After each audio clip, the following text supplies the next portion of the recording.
two hearts broken by the past, but bound by a love that could heal everything. Can they overcome their deepest fears and find forever in each other's arms, or will the shadows of their past tear them apart? This is a love story that will make you believe in second chances, in healing, and in a love that transcends time.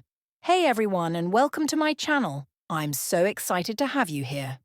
If you're new, make sure to hit that subscribe button so you never miss out on any of our amazing stories. I can't wait to share this journey with you, so sit back, relax, and let's get started.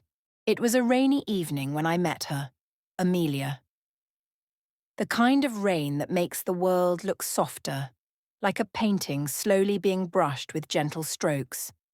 I was lost in the city, my mind drifting through the chaos of life, when I stumbled into the cafe to escape the downpour. She was sitting by the window, a book in hand, the dim light casting a soft glow around her. Her dark hair framed her face in waves, and her eyes, those eyes, were pools of mystery I couldn't resist. "Is this seat taken?" I asked, my voice a bit unsteady. She looked up, and for a moment the world seemed to pause. Her gaze was direct, warm, but with a hint of something deeper, something I couldn't quite place. She smiled and shook her head, motioning for me to sit. That moment something shifted inside me. I had always thought I understood love, felt its warmth in fleeting moments, but Amelia, she was different. There was an intensity about her that pulled at the very core of me, like gravity. I couldn't help but be drawn to her, completely captivated. We talked for hours, about our lives, our dreams, our pasts. She told me of the places she wanted to see, the things she wanted to do, and how she believed love wasn't just a fleeting emotion. It was something that could change the very fabric of who you were. I couldn't help but agree, but I also found myself wondering if love could change me in the way she described. As the evening wore on, the rain outside became a mere hum in the background. All I could hear was her voice, soft yet so powerful, and all I could feel was this strange, undeniable pull toward her. There was something in the way she looked at me, as if she could see right through to my soul, and I couldn't hide from it. I've always believed that when you meet someone who feels like they've been a part of your life for much longer than they actually have, she said, her voice barely above a whisper, you're meant to hold on to them.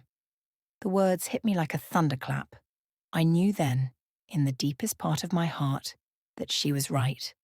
Amelia wasn't just someone I had met by chance. She was someone I had always been meant to meet, someone whose heart I was supposed to find. As the night drew to a close and the cafe emptied out, we stood in the soft glow of the streetlights, the rain finally letting up. Amelia looked up at me, her hand gently brushing against mine. In that instant, the entire world seemed to fade away, leaving just the two of us, standing on the edge of something beautiful and unknown. "Will I see you again?" she asked, her voice trembling ever so slightly. I didn't need to think about it. I knew the answer. "Always," I replied, as I took her hand in mine, sealing a promise in that quiet, rainy night. A promise that no matter what, we would never let go. The days that followed were a whirlwind of emotions. Amelia and I spent every free moment together, exploring the hidden corners of the city, discovering new cafes, walking through rain-soaked streets, and talking for hours. It felt like we had known each other forever, as though our hearts had been dancing around one another in some other life, waiting for this moment to come. There was a quiet intimacy in every shared glance, every touch, as if the universe had conspired to bring us together. We never rushed, never needed to fill the silences between us with words. Just being in each other's presence was enough, but with every beautiful moment, there was a shadow of doubt creeping in, one I couldn't shake off. Amelia was so perfect in every way, and I feared that one day I'd wake up and realize it was all just a fleeting dream. I had loved before, but never like this, never with such intensity, such depth. I feared losing her more than anything. One evening, as we sat on a bench by the lake, watching the sunset paint the sky in shades of crimson and gold, I couldn't hold the question in any longer. Amelia, I began, my voice barely above a whisper, do you believe that love like this can last? She turned toward me, her face illuminated by the fading light, her eyes locking with mine. There was no hesitation in her gaze, only a calm certainty that settled over me. I believe that love, she said, her voice strong yet gentle, isn't about how long it lasts, but how deeply it touches you when it does. It's about finding someone who makes you feel like you're finally home, even if you've never been there before. Her words sank deep into my heart, soothing the fears I hadn't even realized I'd been holding on to. I reached for her hand, pulling it gently to my chest, feeling the steady rhythm of her pulse against mine. It was as though our hearts beat in perfect harmony. That night, as we walked back to her apartment, I stopped her just outside the door. The city around us hummed with life, but it felt like the world had narrowed down to just the two of us, caught in the embrace of a love too profound for words. Amelia, I said, my voice thick with emotion, I don't want to live a life without you. I don't want to ever let go. Her eyes softened, a smile playing at the corners of her lips. She stepped closer, her fingers gently tracing my jawline. You don't have to, she whispered, her voice like a promise, because you never will. And in that moment, the world seemed to shift, time slowing as if the universe itself had approved of our love. I knew, without a doubt, that this was the beginning of something extraordinary. A love that would endure, not because it was perfect, but because it was real. The days that followed were filled with the kind of joy that made every moment feel like magic. We built memories together, small, quiet moments that would become the foundation of a love that would last a lifetime. And though we still had many adventures ahead of us, one thing remained certain. We had found something rare, something worth fighting for. And in the end, I realized that love isn't just about the moments when everything is perfect. It's about the messy, real moments, the raw emotions, the laughter, the tears, and the way two souls can come together and create something more beautiful than either could have imagined on their own. The days blurred into nights, and the nights into memories, each one more precious than the last. With Amelia, every moment felt like the beginning of something epic, something timeless. We didn't need grand gestures to feel alive. We created magic in the simplicity of our shared spaces. A touch of her hand as we walked through the city's crowded streets, the way our laughter echoed in the quiet of her apartment, the way we fit together so naturally like pieces of a puzzle that had finally found their match. But as the weeks passed, I began to notice something beneath the surface of our love. A tension, delicate and almost imperceptible, like the quiet hum before a storm. Amelia's gaze would sometimes drift, distant, as though her mind was lost in some unspoken memory. It wasn't that she was withdrawing, but there was a sadness in her eyes that didn't belong there, a kind of melancholy I couldn't quite reach. One evening, after a dinner filled with too much wine and too many unspoken words, I could feel the weight of her silence pressing down on us. We were lying on the couch, tangled in each other's arms, the soft glow of candlelight casting shadows on the walls. I ran my fingers through her hair, something I had come to do without thinking, and finally asked the question that had been gnawing at me. Amelia, what's bothering you? She stiffened, just for a moment, before turning to face me. Her eyes were heavy, like she had been carrying a burden for far too long. And yet when she spoke, her voice was as soft as the breeze. It's not you, not us, she said quietly. It's just, I've been running from something for so long, and I'm afraid that if I let myself love you completely, it will catch up with me.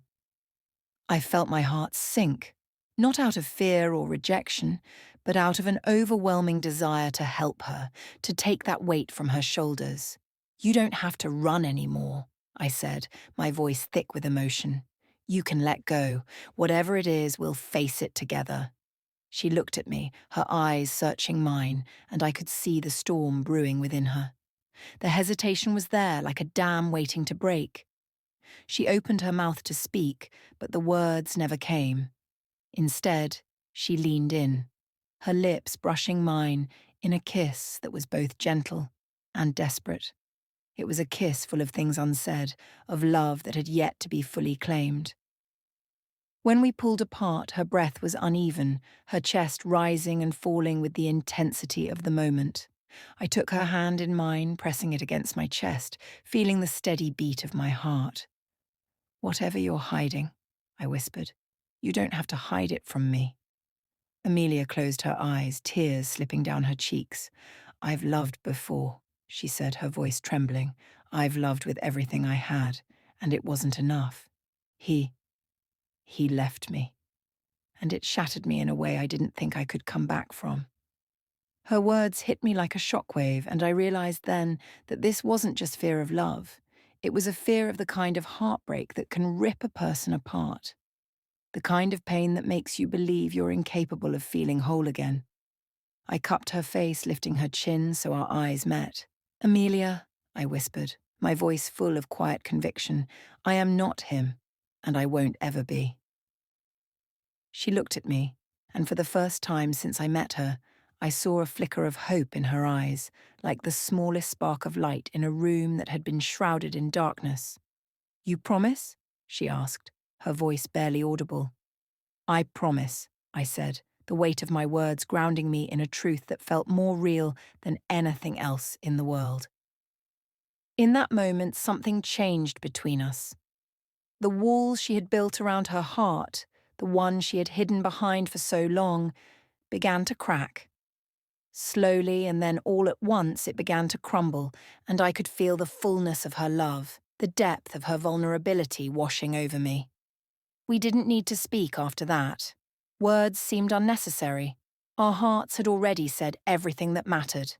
That night, we held each other tightly, as though we were the only two people in the world, and for the first time in what felt like forever, I felt Amelia finally allowing herself to love fully, without reservation, without fear. And in return, I gave her all of me. Every piece, every shadow, every light. I would be her safe place, her constant. The love we shared became something more than just a fleeting moment. It became a promise that no matter the storms we faced, we would face them together.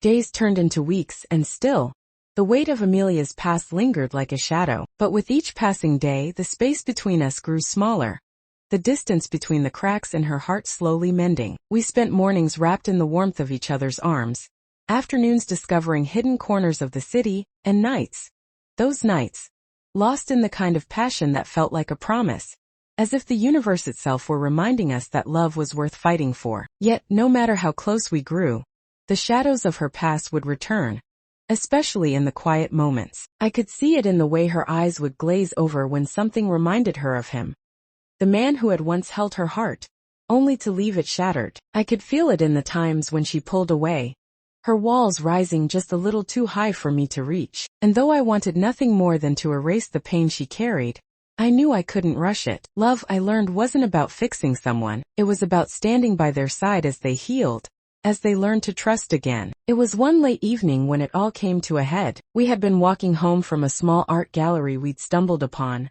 the air crisp and cool around us, the lights of the city twinkling like distant stars. Amelia's hand rested in mine, but there was an unsettling tension in her touch. "I don't want to keep hurting you," she whispered, almost as though she were speaking to herself. I stopped in my tracks, turning to face her, my heart racing. "What do you mean?"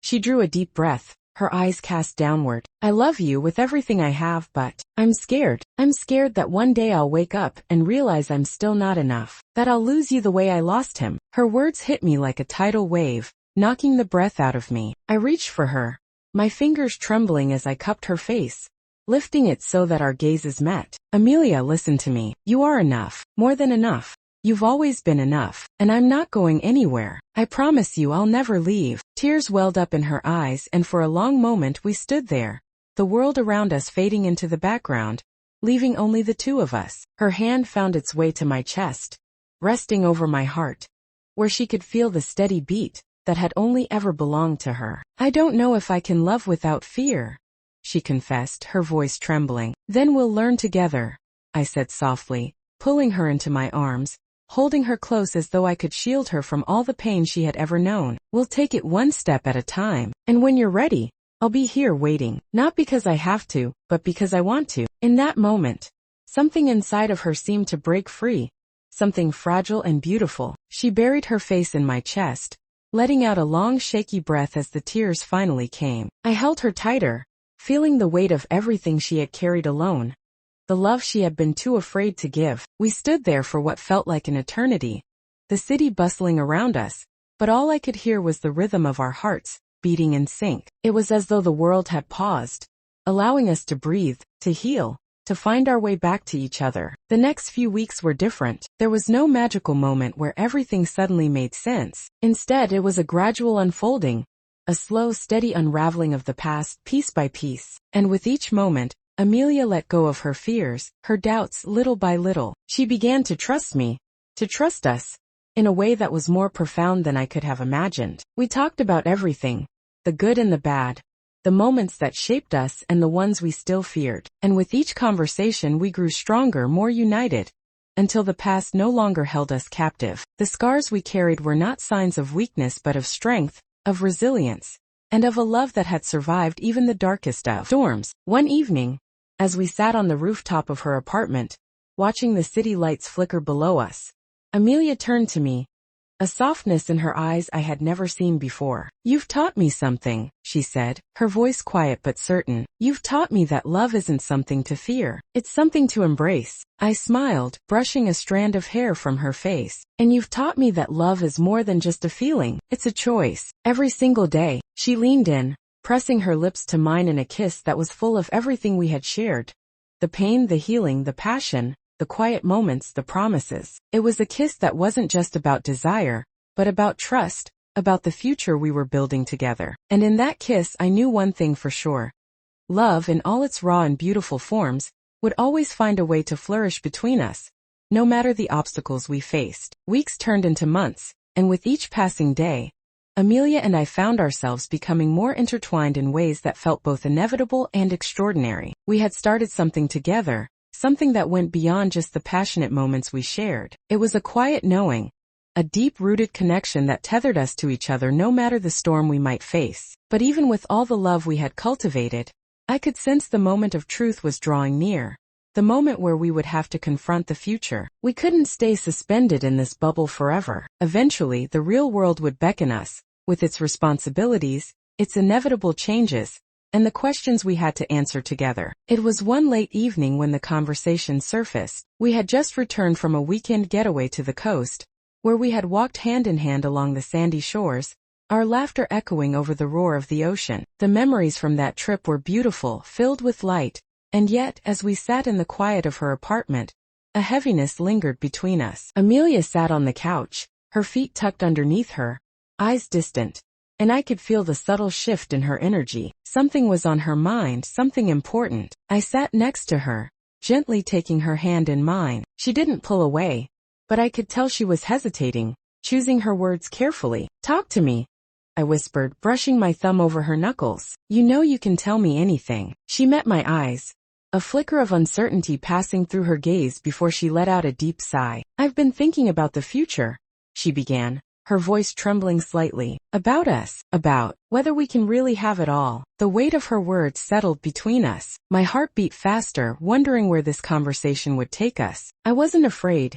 No, I was confident in us. But I could sense that she was grappling with something deep within her, something I hadn't fully understood yet. "Of course we can," I replied, trying to offer reassurance but also knowing that words alone wouldn't be enough. "We've built something so strong already. We'll keep building it. We've already faced so much, and we're still here together." Her fingers tightened around mine, but there was a trace of hesitation in her eyes. "But what if? What if I'm not ready for everything you want?" she whispered. "What if I'm not the person you think I am? What if I fall short like I did before?" The vulnerability in her voice was raw, and my chest tightened at the pain she was still carrying. This was the thing I knew would eventually surface. The echo of past hurts, of past abandonment, that haunted her. I had seen it in the way she sometimes pulled away, the way her eyes dimmed when she talked about love's fragility. "You're everything I've ever wanted, Amelia," I said softly, moving closer to her until our knees touched. "Everything. Don't doubt that. Not for one second. But what if I fail you?" Her voice cracked. "What if I'm not enough? What if—" I placed my finger gently on her lips, silencing her, and then cupped her face in my hands, looking into her eyes with every ounce of sincerity I had. "Listen to me," I said, my voice steady. "Love is not about perfection. It's about acceptance, understanding, and commitment to one another. Even when things get hard, we both know we have scars, Amelia. But those scars are a part of us. They don't define us, but they shape us. And I'm not afraid of your past. I'm not afraid of you, and I'm not going anywhere. You don't have to be perfect for me. You just have to be you." Her eyes filled with tears again, but this time they weren't of sorrow. They were of release, of recognition. Slowly she nodded, her fingers moving up to touch my hand, pulling me closer. "I'm so scared of losing you," she confessed in a breathless whisper. "Then don't," I said simply. "Don't let fear take this from us. Let's face the unknown together. Whatever comes next, we'll figure it out side by side." In that moment, the future didn't seem so uncertain anymore. The fear, the doubts, all began to fade into something more solid. I could feel the weight of her past lifting, little by little, and in its place was something lighter, a feeling of clarity, of hope. She kissed me then, her lips trembling with emotion, as though she were finally letting go of the fear that had held her back for so long. It was the kind of kiss that spoke of promises made, not with words but with actions, the kind of kiss that reaffirmed everything we had been building together. When we pulled away, our foreheads rested against each other, our breath mingling in the quiet of the night. "We'll be okay, won't we?" she whispered, her voice full of a gentle hope that had been absent for so long. "We will," I replied, my hands gently caressing her back. "As long as we're together, we'll be more than okay." The next few months were filled with a new energy. It wasn't that everything became perfect overnight, but there was a shift, a deeper understanding and commitment to each other. Amelia started to let go of the lingering fears that had once held her back from truly embracing her love for me, and in turn, I learned to be patient with her, to let our love grow at its own pace. Together we faced challenges, shared laughter, and found joy in the small, everyday moments that made life meaningful. And through it all, I knew one thing. This love, the one we had built with such intensity and tenderness, was something that would never fade. It was a love that had been tested, shaped by time and by the rawness of our emotions. But most importantly, it was a love that was strong enough to endure, no matter what the future held. The seasons passed, each one more vivid than the last. Our love had become something that wasn't just about passion, but about quiet moments, shared hopes, and the strength we had cultivated together. Amelia and I had walked through fire, faced our fears, and emerged stronger, learning that love wasn't just about the moments when it was easy. It was about standing by each other when it wasn't. We found a rhythm, a balance that was uniquely ours. The world outside continued to spin, with its ups and downs, its uncertainties, but within the space we had created together, there was peace. It was the kind of peace that doesn't come from avoiding the hard stuff, but from facing it hand in hand. One evening, as we sat on the same rooftop where we had shared so many intimate conversations, I turned to Amelia. Her head rested on my shoulder, and I could feel her calm breath, the steady pulse of her heart beside mine. The city lights flickered below us, a testament to the life we had built in the midst of everything else. "Do you ever think about the future?" she asked softly, her voice carrying a touch of wonder. "Every day," I replied, my heart full. "And I think about how incredible it's going to be with you." She smiled, her fingers intertwining with mine. There was no fear left in her eyes, no lingering doubt that once held her back. She had learned to trust not just me but herself, her ability to love, to give, and to receive in return. She had become the person she once feared she could never be. Someone who embraced love without hesitation, without reservation. "I used to be so scared," she admitted, her voice filled with awe at how far we had come. "But now, I know we can face anything, together." And in that moment I realized that everything we had been through, every tear, every whispered promise, every quiet night, had led us to this place of unshakable certainty. We weren't just two people who had fallen in love. We had built a life together, one where love wasn't just something we felt in passing, but something we actively chose day by day. I kissed her then, not out of desperation or longing, but out of the simple, profound knowing that we had already found everything we needed in each other. We didn't need a grand declaration or a promise of forever, because we had already committed to the journey, one step at a time, for however long it lasted. As we pulled away, her forehead rested gently against mine and I whispered, "Whatever comes, I'll be with you, always." She smiled, her eyes filled with the same love I felt burning inside me. "And I'll be with you too, always." We didn't know what the future would hold, or what challenges would come our way, but for the first time in a long time it didn't matter, because we had each other, and that was enough. And as the city lights flickered beneath us, as the world moved on around us, we knew that the love we had was one that would never fade, a love that was beyond time, beyond circumstance, and beyond anything that could ever stand in our way. The moral lesson of this story is that true love is not just about passion or fleeting moments of joy. It's about vulnerability, patience, and the willingness to face challenges together. Love requires trust. Trust in each other and in the process of growing together, even when fear or past wounds try to hold you back. It teaches us that no one is perfect, and love isn't about finding someone flawless, but about accepting each other's flaws, healing together, and choosing each other every day, no matter what life throws at you. In the end, it's the strength of commitment, shared growth, and mutual support that makes love endure beyond time and hardship.